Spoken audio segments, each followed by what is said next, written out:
star shape with a dome on it.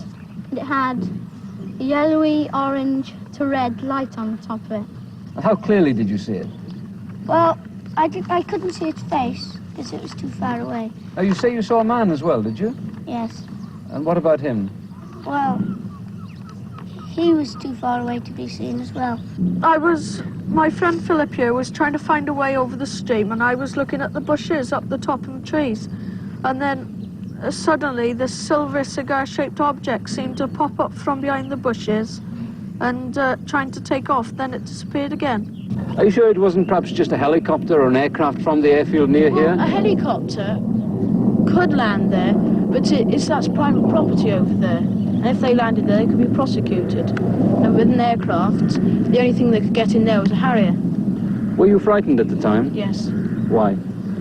I thought there would be a whole arm inside there or something. Strange object caught on camera flying over the city, and nobody can explain what it is. Whether you believe in UFOs or not, you'll want to see this video. Fox 21 Denver investigative reporter Heidi Hammett is here to explain. Heidi? Well, when I first saw this video, I have to admit I was skeptical. One of our viewers first alerted us to this unusual object that appears to launch and land in the metro area.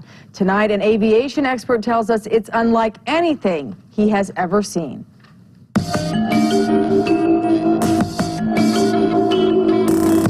It's not a bird. Keep going up and up and up. It's not a plane. Here it's flipping around. Even this aviation expert is mystified. I can't identify it. We first learned about these strange sightings when this metro area man, who does not want to be identified, brought us his home video. You're going to see a little burst of fire right there, kind of a thruster. He captured the images on his digital camera from a hilltop in Federal Heights, looking south towards downtown Denver. Mile High is right about here. He says the flying objects appear around noon or 1 p.m. at least a couple of times a week. You're going to see it come in from the top, do a little loopy-doop. The strangest part is they are flying too fast to see with the naked eye. This is the video in real time. Poof, see it? That was it. But if you slow it down frame by frame, it's there. We altered the color contrast to help you see it. Here's another one in real time. This is what it looks like slowed down.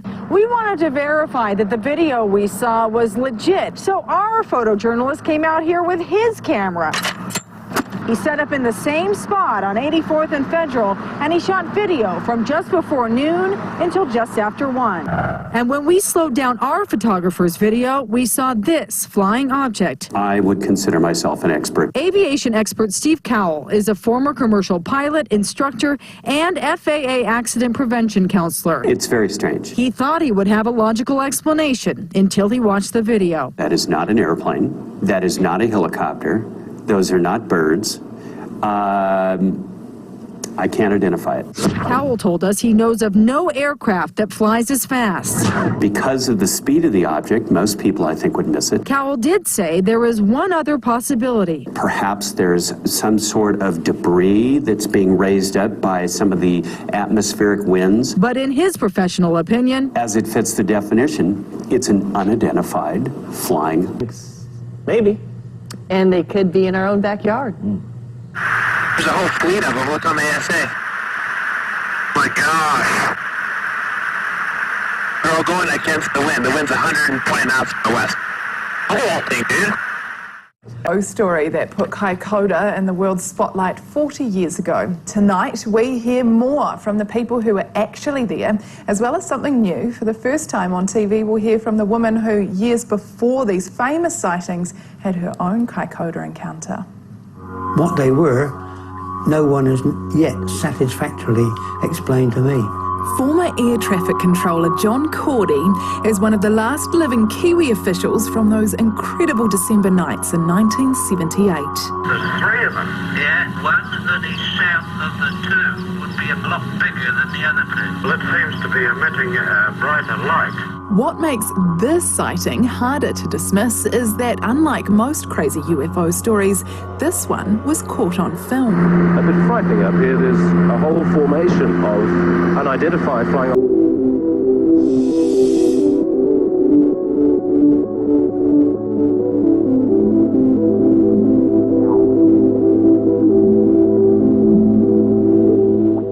71 Papa Golf, good. And was anybody above us to pass us like 30 seconds ago?